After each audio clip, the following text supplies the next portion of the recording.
Now tuning in to Earbud Media. Audio for everyone.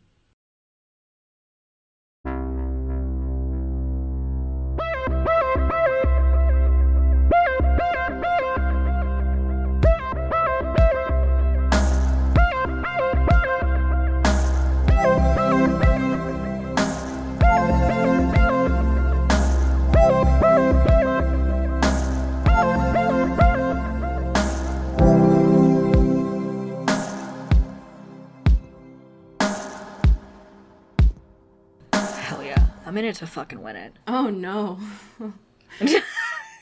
What am I winning? Unclear. But so much competitive energy to start. I mean, I'm not in the race. I've dropped out of the race, so you won by default. You won. Congrats. I actually respectfully withdrew. So was honorably discharged. I didn't stretch and I got a hammy, so you won. Congrats. The hammy.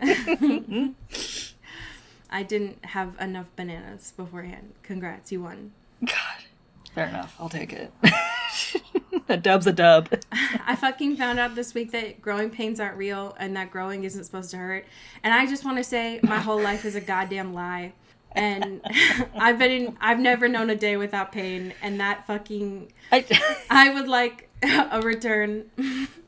Also, like, listen, not to get into, like, medical conspiracy places, but, like, how does that work? You know what I mean? Like, that just feels like that should hurt. Because your bones and your body is different. Like, what do you mean it's not supposed to? What do you mean it's not real? What do you mean that for every single person, that's not true? You know? Right. The medical community doesn't think that endometriosis exists. So, like, fuck off, you know? Sure, yeah. And right. I agree. You know what I mean? Like, not with that. But, like... Right. Known denier of endometriosis. Known person that's had it my whole life. Multiple surgeries on. I agree. I don't think that growth should hurt. I don't think that I should have had, you know, I shouldn't have had that. But, like, what do you mean? What? Yeah. I don't understand. I just have questions. I just have questions. What do you mean? I hate that. I don't. Yeah. Also, speaking of complaints, there have been so many fucking hot people on my TikTok with these promotions of Gladiator and Wicked, and I need you all to stop. Stop it. It's over. Unless you're going to send them to my home, stop showing me pretty people. I'm pissed off, and I don't like it. I'm taking a stand. I'm fucking... It's not right. There's no sunshine where I live. You're showing me hot people that I can't be around, and I'm fucking pissed off. All right? And now you're telling me that growing pains aren't real? I'm done. This is my 13th season. It's not worth it anymore. I can't. Yeah. I can't have fucking carrots. I'm done. I'm so done. I can't. The world is cruel and unjust in many ways, but particularly these ways. What do you mean I can't have carrots? All right? I can't. Welcome into the Twilight. I'm going to become a vampire, I swear to God. I can't. There's nothing I can eat anymore. Yeah. I can't do this. Just give me that blood bag, okay? All right? Okay. Give me a Capri Sun. All that I can have now is Tang and Soylent. All right? Yeah. So you want me to go to space? Are there no growing pains on space? I'm so done. So welcome into Twilight. Everything's fine. Hey. How are you? I am here with another return to form. Okay. Because I'm giving you some garbage reality TV this week. This doesn't look like garbage to me. This looks pretty. I'm sorry. Excuse me. Excuse my language, I guess I should say. Excuse you. It is visually gorgeous. And emotionally barren and beautiful. Good. All right. That's what I need. So if you're... Okay, listen. This is called I Kissed a Girl. Oh. And it is originally was a British... aired on British television. There's also a boy version. I have not seen the boy version, so sorry to the boys, but I cannot comment on them. And is it still called I Kissed a Girl? No, it's called I Kissed a Boy. Oh, okay. But they moved at least this most recent season on to Hulu, and I was like, okay, lesbians, let's go, right? Yeah. And the whole premise of it is there's, you know, a bunch of, it's very Love Island. It's very, it does look like Love Island. Yes, it's a very Love Island kind of beat, but gay, right? But the thing is, finally. they're all kind of like paired up initially, but kind of like vague. It's not like this is your perfect match or whatever, but they're like, this is who we're starting you off with, right? But you can also do whatever you want.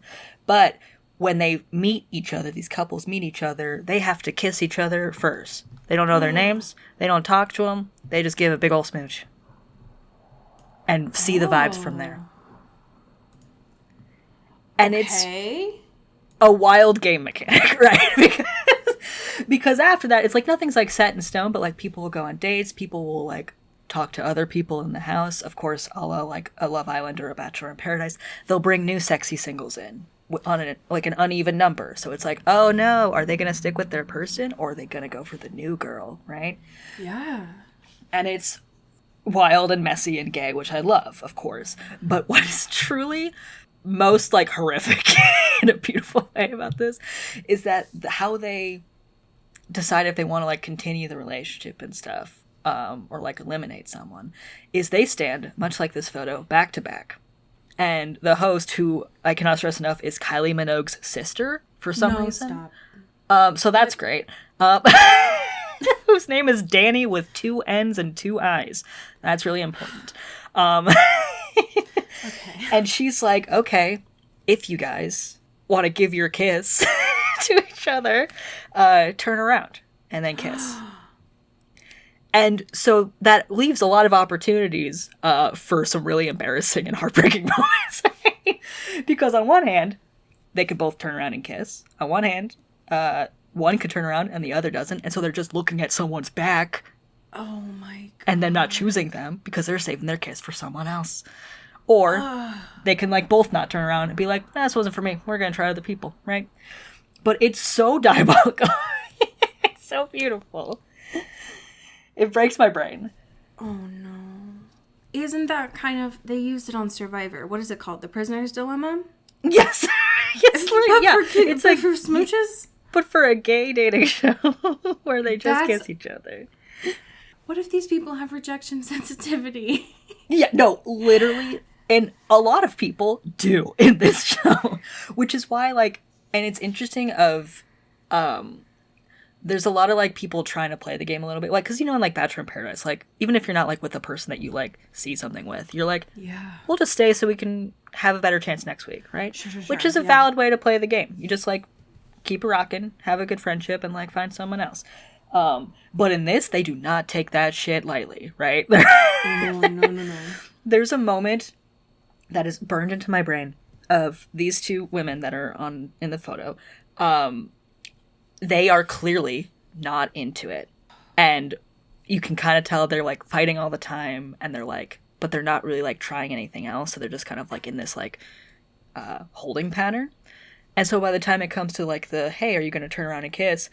They stand there for like 30 seconds before anyone moves.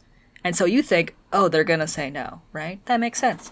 But then one person slightly turns around and you can feel the other person hear her move and then turn around so she doesn't look like upset. It's clearly like none of them want to do this, but they're like, well, we don't really have any other options. But then Danny Minogue gets pissed off and it's like, if you're not here for love, get out of the Mazzeria, okay? All I can imagine, and this probably happens, but all I can imagine is like a couple standing back to back, holding hands, being like, I love you, babe, we're going to do this. And then one of them doesn't turn around. And right. It's like, ugh. It's just, oof, you know? Ouch. What are you supposed to do with that? What are you supposed to do with that? I hate it, but I love the premise a little. It's truly wild, and also so many of these people are like 22, which is wild. No. But so there's a lot of like that vibe going on here. But what other age would you fight with someone because it's like, you didn't turn around, right? You didn't turn around for me. You didn't give me a smooch. Come on. You'd only do that when you're 22. Yeah, Absolutely. It's truly like I'm watching this from like an anthropological like exactly Discovery Channel kind of way, and it's fascinating and beautiful and terrifying in all the great ways. Oh, Christ. Oh no. I mean, I'm obsessed with it already. Sign me up. Yeah. Oh, no. How are you doing, my dude? I didn't realize why I was coming in with a strong energy, and then I remembered what I brought to the space today. So we needed Netflix for our bonus show notes this month, which means that I'm catching up on all the content that I haven't seen on Netflix in a really long time. Yeah. And what I watched this morning, it is a happy thing, but it's also like, holy shit. Sure. Yeah. Is the documentary on Netflix called Buy Now! ! The shopping conspiracy. It's really important. It's really important to watch. But also, holy fuck. You know what I mean? I wouldn't recommend doing what I did, which is watching it in the morning while you're playing Stardew Valley. Sure. It's kind of a stressful setup right there. Yeah. That's just stress on stress. But I do think it is important to watch to understand just the psychology of consumerism, which I have been very intentionally trying to work on over the last few years. Yeah. Have you watched this? I have not, but I've heard of a lot of people have been chit-chatting about it, so I'm like very tertiarily aware of it. Yeah. It's good. It is worth it. They bring in a ton of people who were like high up at companies like Amazon and Adidas and a lot of like clothing manufacturers, and they talk about specifically like how these companies try to make you buy more shit. Yeah. And where a lot of that stuff goes. So I think it's valuable to watch and understand more of, especially when everything is so expensive right now. But also the way that it's been marketed now, especially towards our age range, to have this like insatiable desire to buy things that didn't exist before. So I think it's really helpful. It's not, again, don't watch it when you're in the space for it. I bet there are a lot of people that garden. Don't watch it if you garden. I bet that will probably send you into a crisis. But I like to understand psychology, and especially like marketing and manipulative tactics, to be aware of that content. So especially to try and combat the things that I see where people are doing like monthly hauls on TikTok, those kinds of things. So I like to be aware of it. I don't know that I would have watched it in the morning like I did, but I'm glad that I watched it. It was fun to understand. So happy thing, but also a like, oh no, why are we being peddled to recycle when it, again, is good to do at an individual level, but also it's like, this is an Amazon thing, you know? Yeah, like that's, you can only do so much. Right, exactly. Like, we are being told this is an individual action, which can help, but like, it's also, this is what corporations should really be doing kind of thing. So, doesn't mean that you should stop, but also, you know, what if they didn't make Chipotle workers dump out food as profits? You know what I mean? Stuff like that. Okay, we have one piece of current events this week that you loved the art on. I mean, love is a strong word, but there's a commitment to Deadline.com. Thank you, Deadline. Thank you, Deadline. Photoshopping other celebrities into this one like sepia back photo of Christopher Nolan that is really important to me, and that's just something I appreciate. I didn't realize until I turned up the brightness on my laptop that it really does Christopher's face a disservice. Like, it really dries him out. Yeah.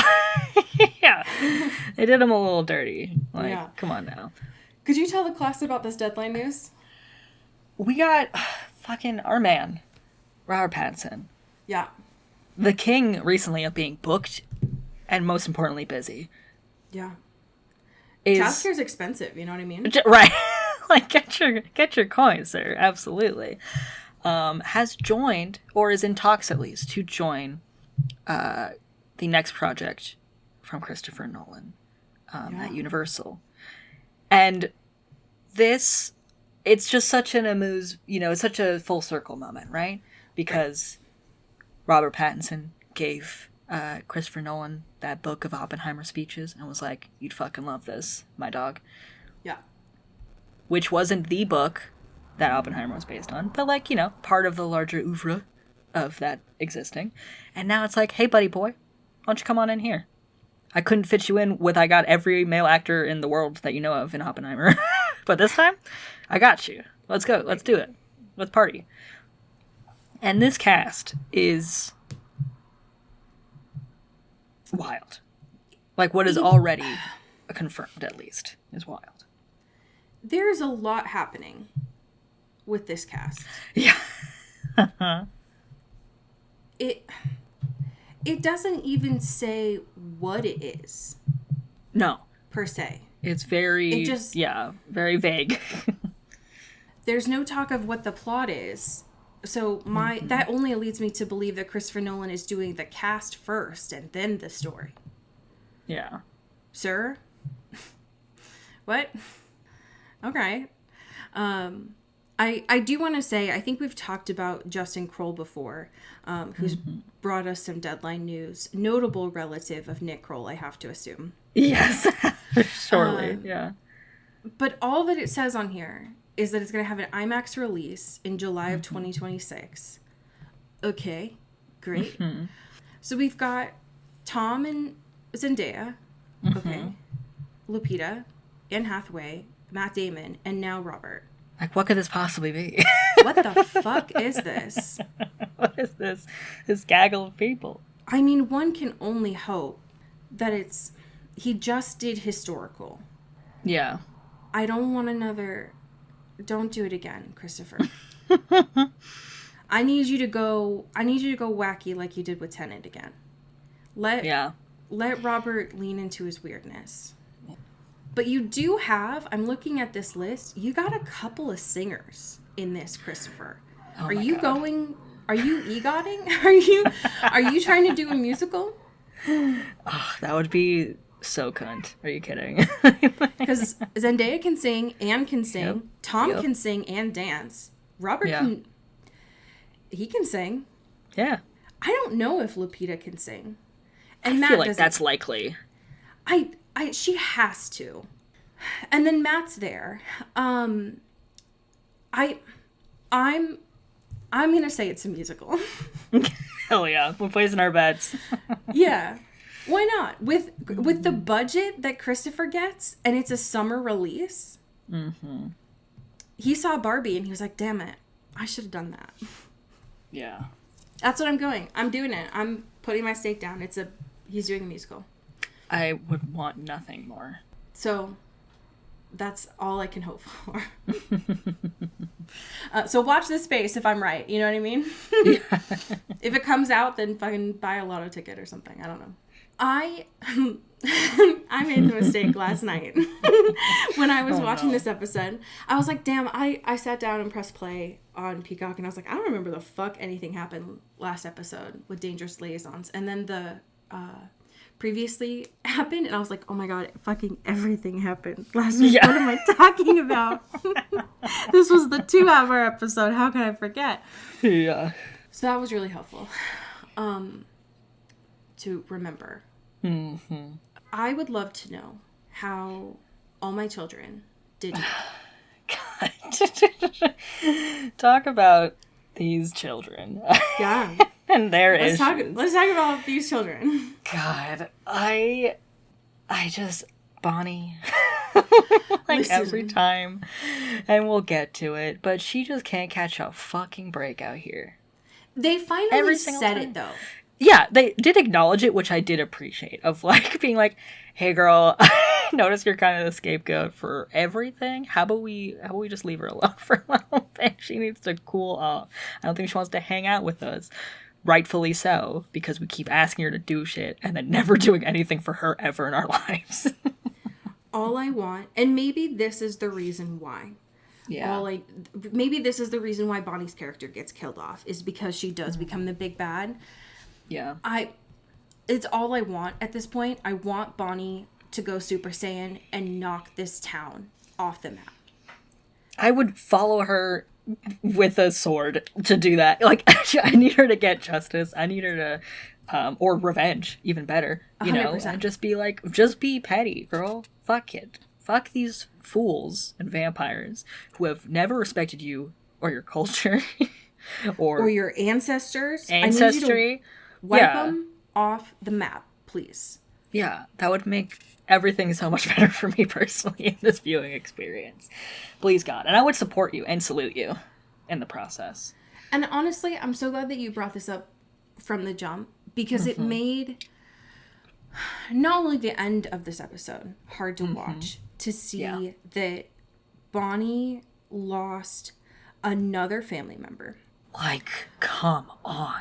And she just got Abby back into her life.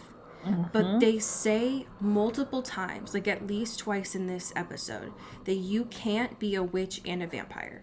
So she lost her connection with her mom, right? Her magical connection with her mom.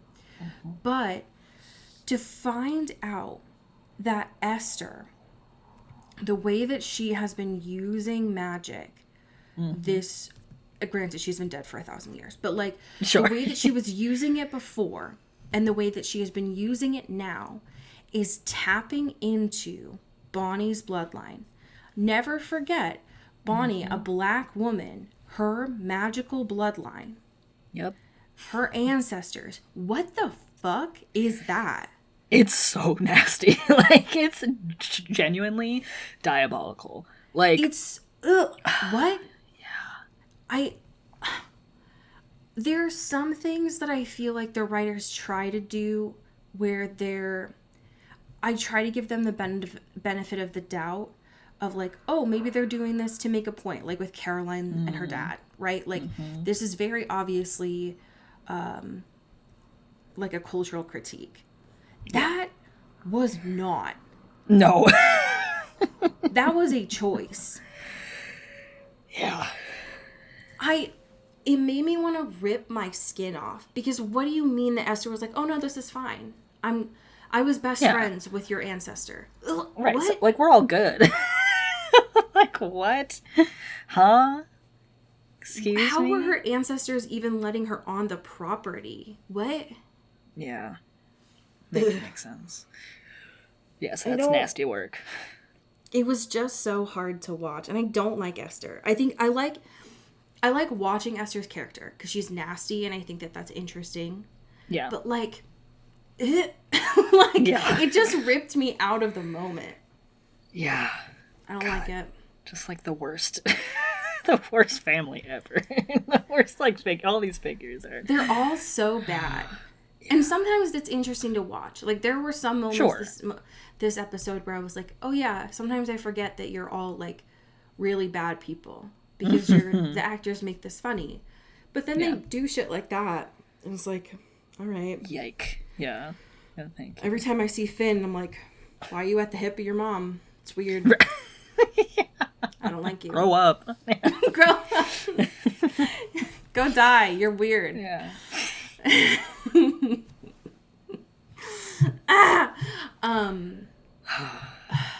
I do want to talk about this family, though, of good things that happened.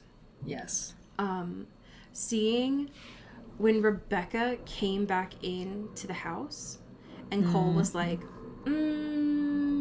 wow, you were out all night. What a scandal. Whoa.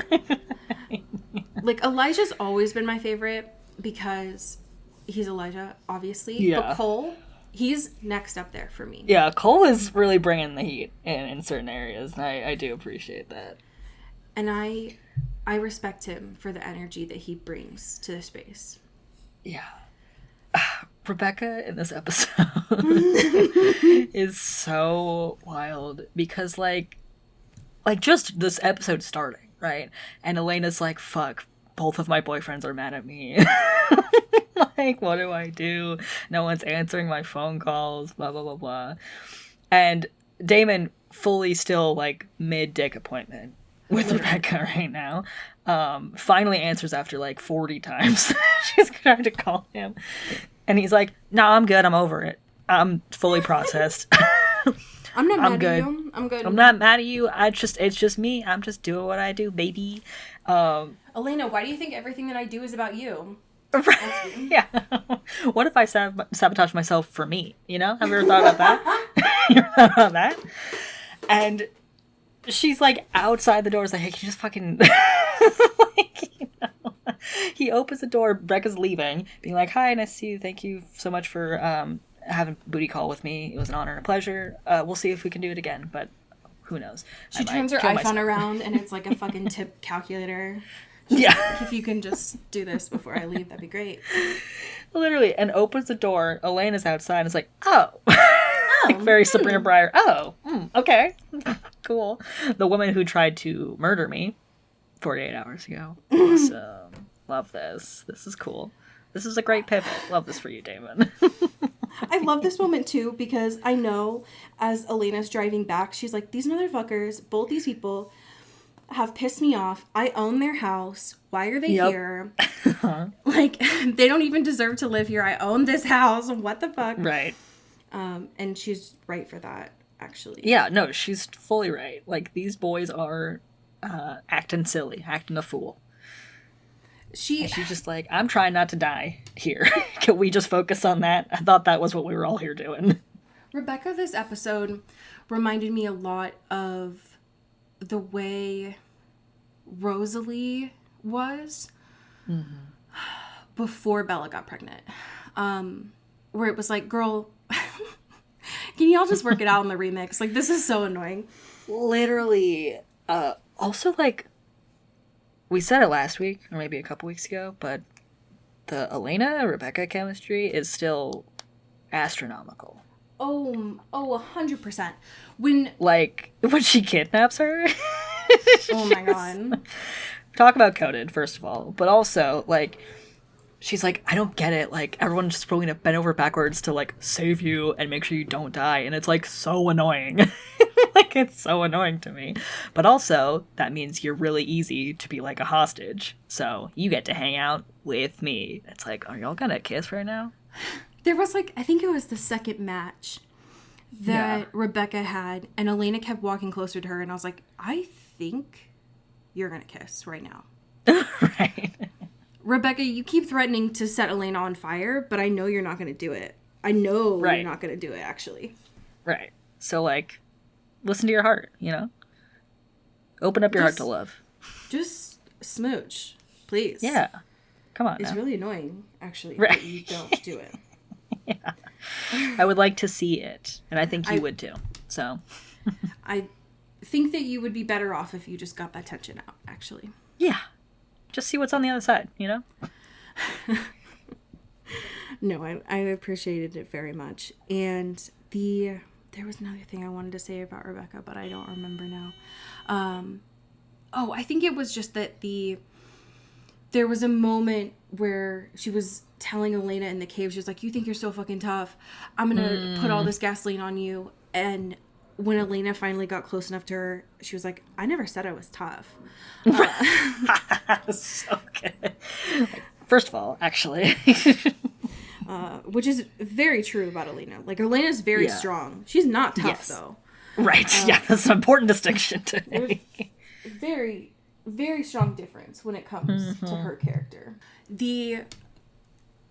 That whole thing about kidnapping Elena is very interesting to me because watching Elijah and Elena, because I was like, first off, they're having another girly pop moment together. I love it when these two gossip. This is gonna be great. And then he fucking curb stopped watching him like stomp into the ground and open that tunnel was terrifying. Yeah, absolutely. it's been so long since Elijah's been properly scary. I'm so used to him being just a girl. And watching him do that, I was like, hey, I thought that y'all were friends. What happened here? Yeah. Yeah. And watching him watching him try to pretend and be like, okay, Tweedledee and Tweedledum, you have until 9:07 to kill my mom and my fuck-ass brother Finn, or Elena dies. And it's like, he knows these two and their capabilities. This is not gonna work. And I love, too, that, like, his timeline is so specific, and it's like, this is obviously a setup. Like, this is obviously being like, oh yeah, by 9 p.m. on the dot. It's like, what laws in the vampire universe are reset at 9 p.m.? You know what I mean? Like, it just feels so silly, and they're both, and even Damon is like, that's very specific, and it's like, sorry, that's the ways of the universe. Like, dog. And listen, I understand that Elena has a lot going on right now. Sure. The fact that she does not have the lunar calendar on lock yet is why bother with all of the fucking boxing and running around if you still don't know when the full moon is. Girl. Yep. Listen, we are operating with werewolves, vampires, witches. Hybrids. You need to know the moon. The moon is very crucial to understand. Like, how many times are we going to be like, oh my god, it's a full moon. Whoops, we got to figure out what's going on with the werewolves. You know what I mean? Like, not the werewolves really that much important anymore outside of, like, the hybrids currently. But it's like, y'all gotta be locked in on this. Witch stuff has to deal with it. Vampire stuff has to deal with it. All this shit has to deal with it. Know when especially the moon phases now. Are. It's 2012, Elena. You can get an email to you. Yeah. You can get an app on your phone. Yeah. Even a very basic app. Figure it out. Come on, girl. It's just embarrassing that Elijah has to be like, you don't know when the moon is? Yeah. What do you mean? It's just, stop it. I love him, though. Elijah can do no wrong to me.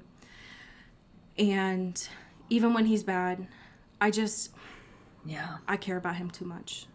All of the other siblings might be on my shit list, but for me, Elijah is perfect. Yeah. Sorry, that's baby girl. Sorry. I don't know what to tell you, but like, even I don't when make he the says, rules. Even when he like may in the moment threaten Elena, he's not going to let anything happen to that girl. Are you kidding me? Yeah, he lives for the drama. Is that a crime? No, never. He'll give a little sassy smirk after it, and that's wonderful, and we need that. It's healing.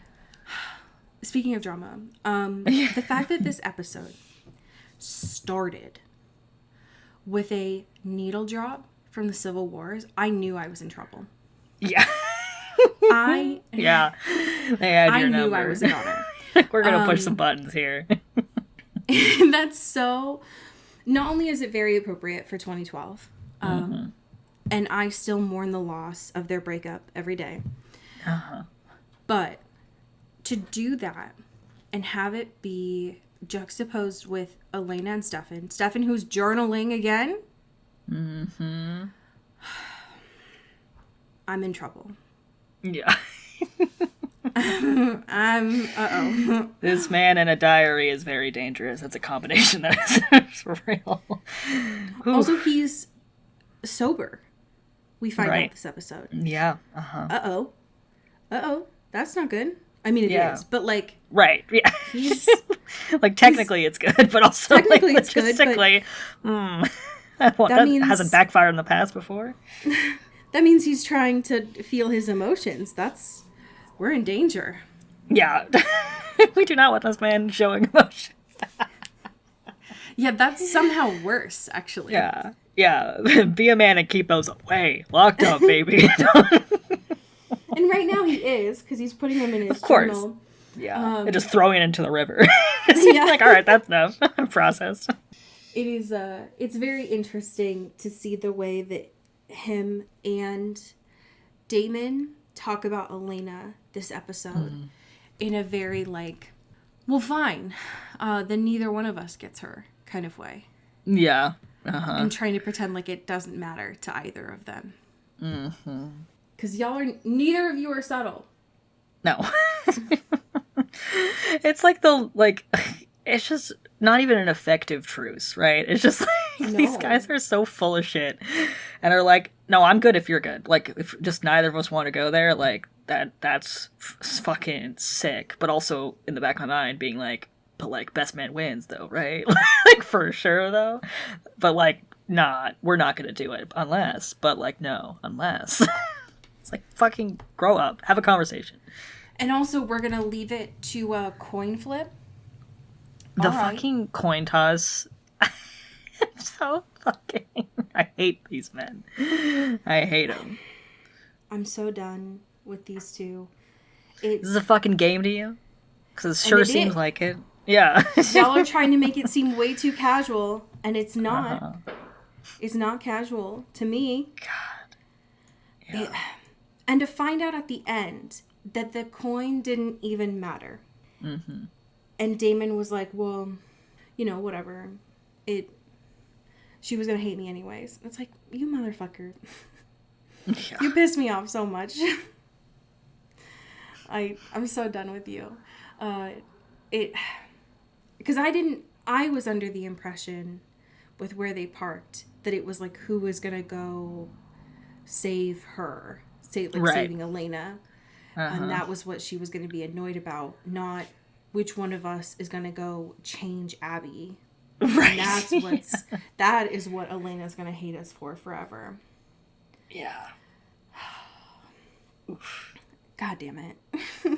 I'm annoyed. I'm annoyed. Yeah. I'm annoyed. These fucking dudes. I just... Make me sick.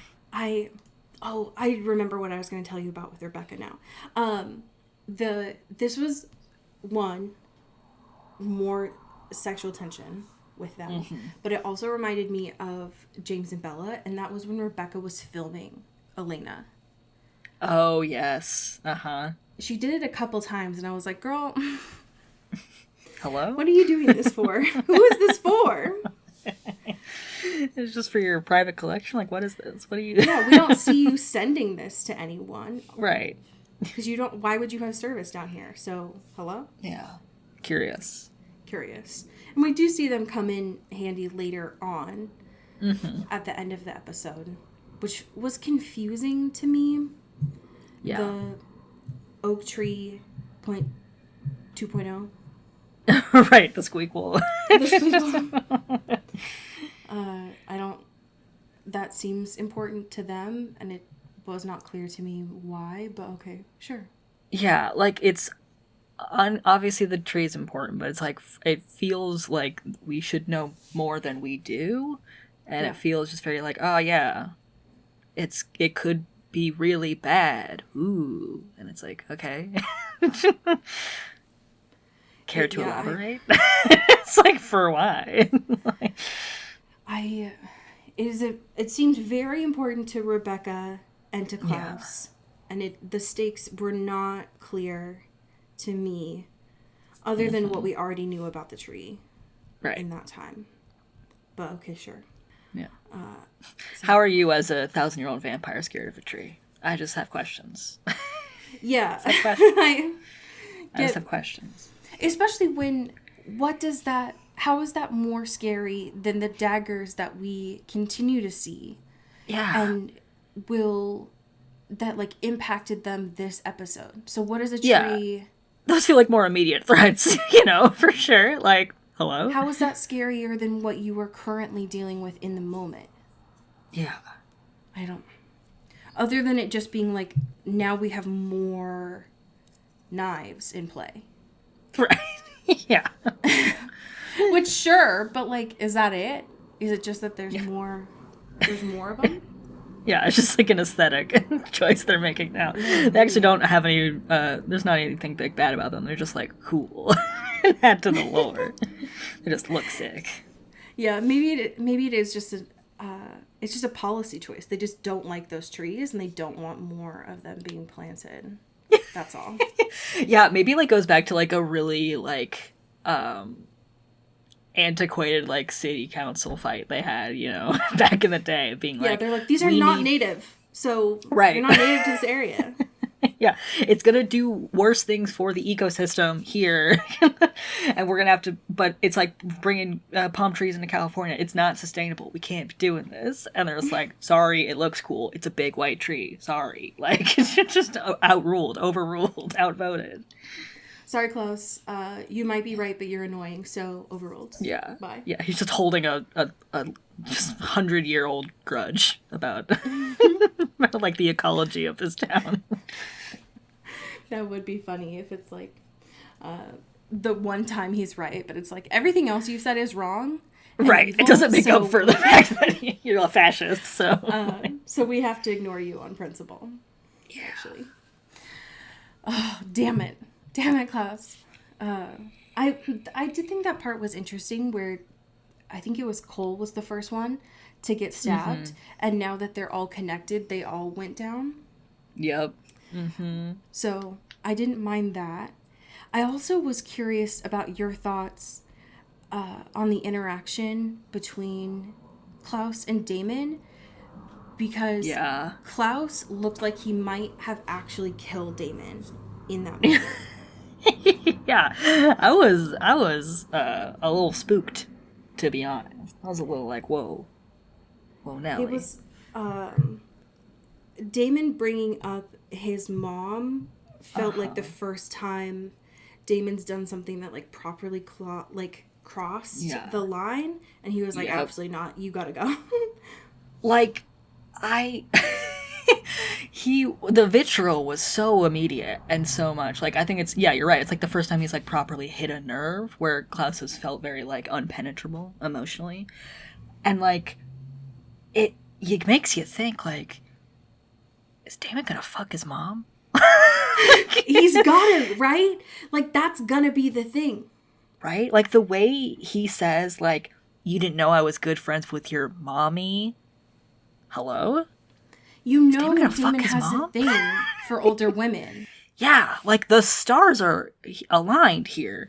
It all makes sense. Like, and the mommy issues in general are, you know, abound in this cast, right?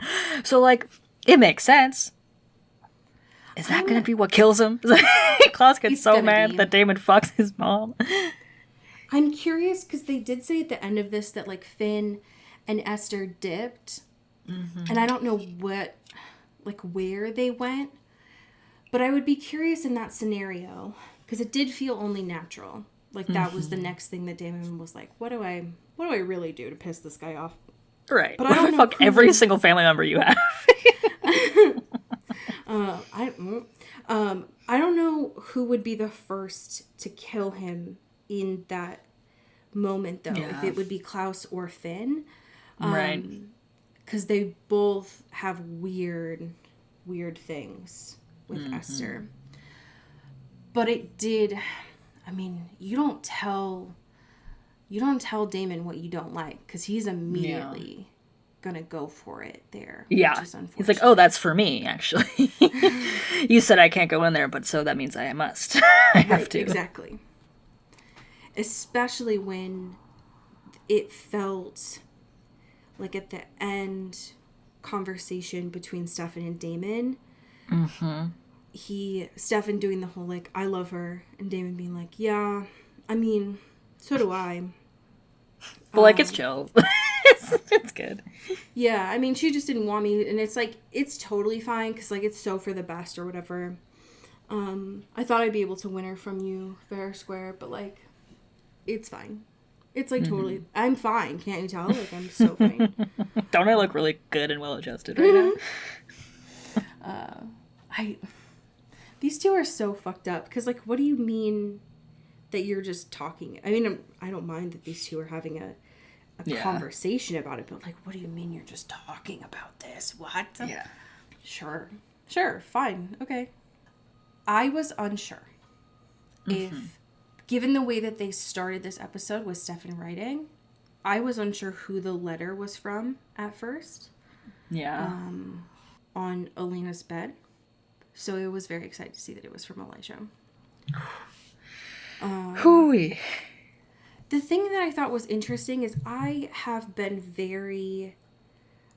just always thought that it was like these two are besties. Yeah. I did not realize until today that there is a portion of the internet that thinks that these two are not besties, that they are more. Interesting. More than besties.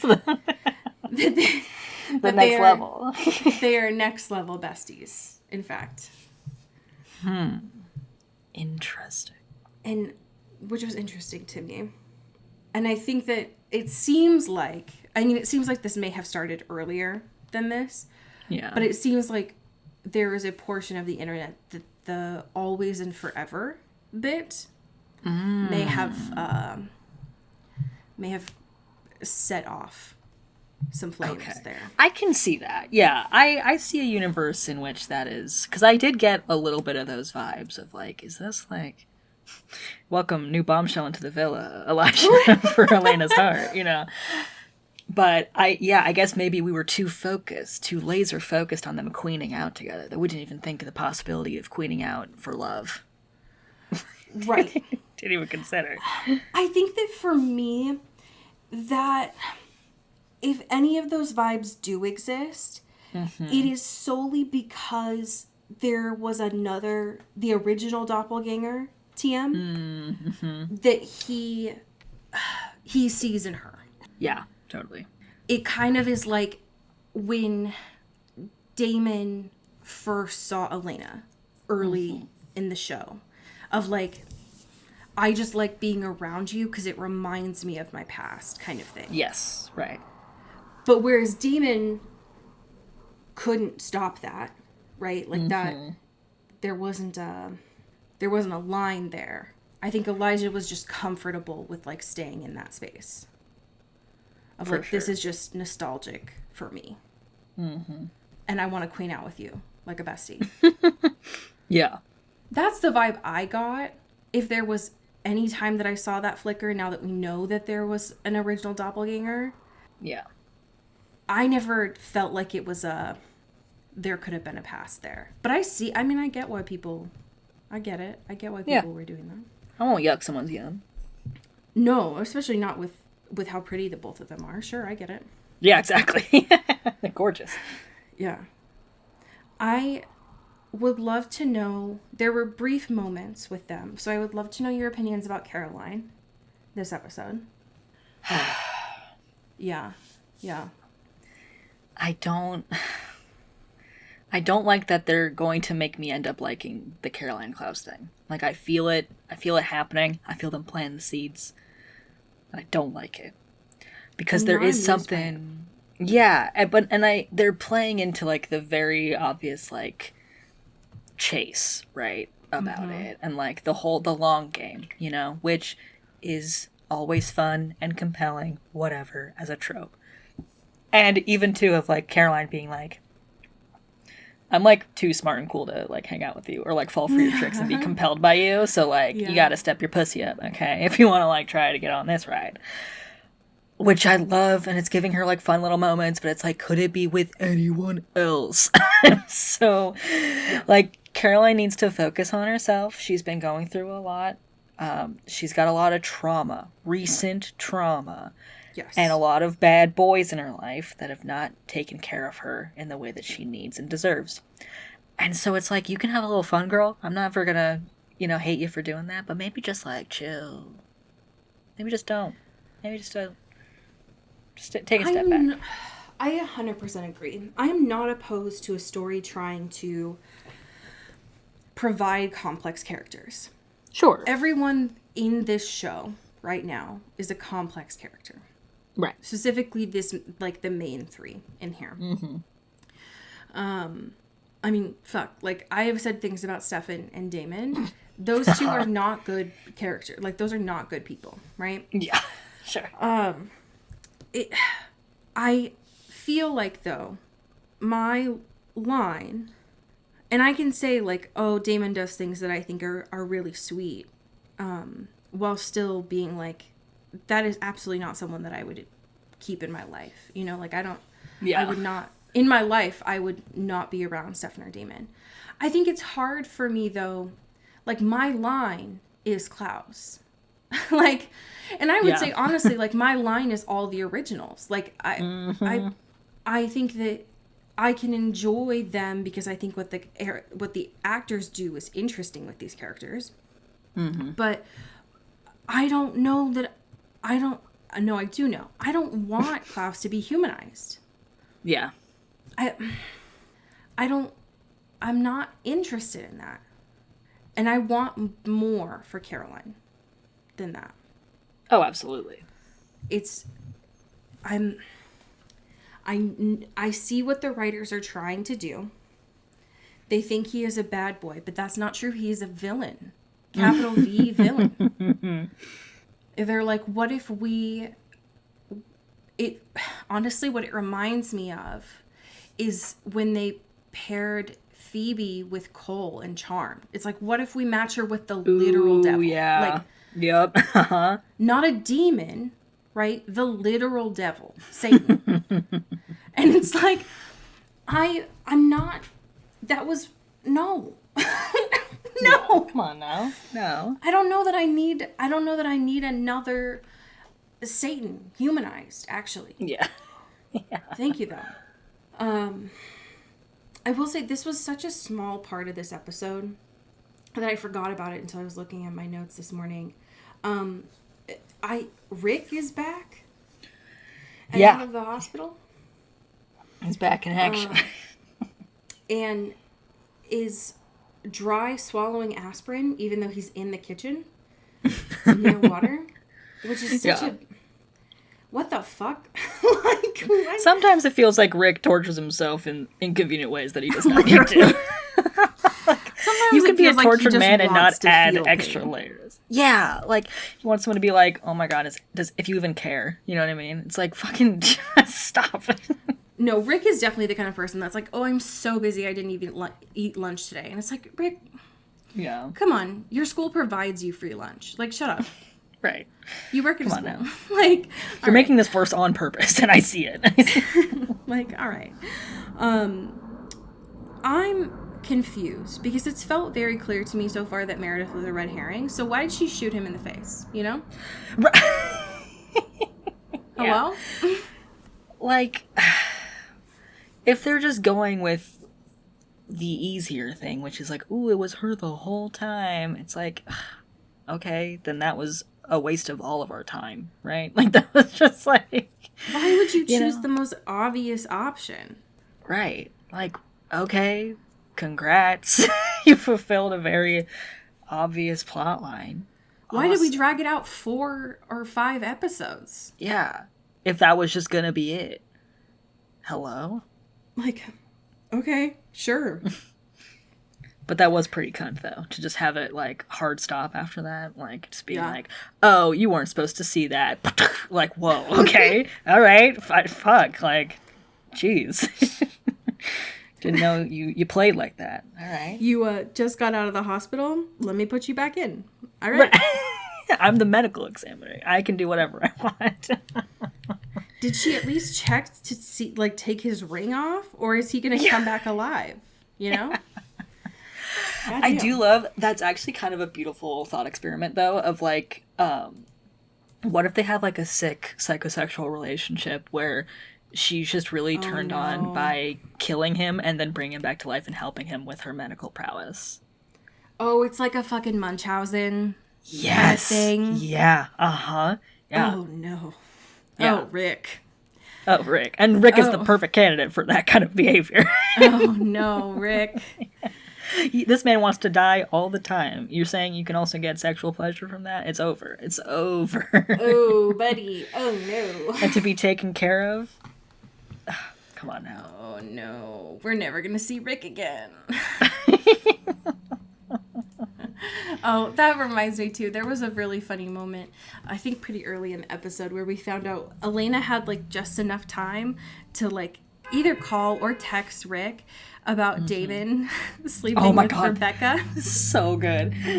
Listen, Elena's a gossiper, and I think that's really important to her character. She loves a gossip. She will spread that shit. that presumably is in the group chat with Jeremy. Yes. Makes me really happy, actually. Yeah. And just like having Rick have enough time at the Girl at His Clock. I mean, like with all this original sex you've been having. And Damon's like, who the fuck told you that? It's like, what the? That was like 12 minutes ago. What do you want? I still smell like sex. How the fuck do you know that? He's like, I know everything. I know everything, actually. I got people in places. Okay. I'm locked in. I don't think Rebecca told you, Rick. So how do you know that? Yeah. God, so good. But a diva. I am actually really excited for next week because it's titled 1912 and motherfucking Mrs. Gemstone herself. Oh my God. Tits out in a boxing ring. Hell yeah. Is in this. And I have no idea why. Wow. But I have never been more excited for a guest episode than this. Yeah. This is major. This is huge. I know she's not going to have her Southern Gemstone voice in this, but I don't know why we're in 1912 presumably in an underground boxing ring fight club, but I've never been more excited for her to just absolutely whip someone's ass. God. Yes, this is all worth it. We did all this just for this to enjoy. That's beautiful. I'm in such a Gemstone drought right now because we're still waiting for our next season. So this is actually really good for me. Yeah. God, she's so pretty. Okay, we have some amazing patrons to thank. Would you like to start us off? Absolutely. Thank you to the one, the only, Kristen Stewart. Boo, boo, boo. Boo, boo, boo. Thank you to Callista Lockwood. Ow. Thank you to Sean Salvatore. Ooh, thank you to Megan Pattinson. Ow. Thank you to Katya Karp. Ooh, thank you to Genevieve Morgan. Pew, pew. Thank you to Danielle Burke. Ooh, thank you to Janae Bennett. Ooh.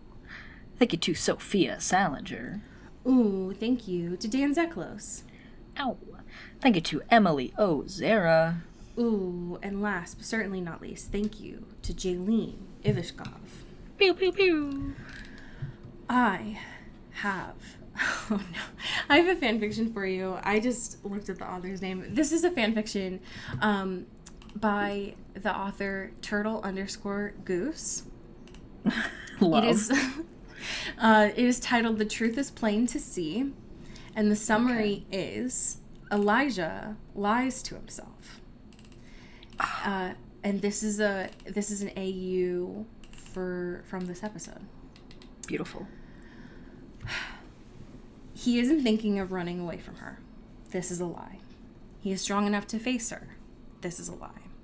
Hurting her was never his intention. He wishes this were a lie. He has acted so recklessly. He is a monster when his emotions get the better of him. She hurt him so deeply with her betrayal. He ignores the guilt from betraying her for Klaus. He has used Rebecca so cruelly.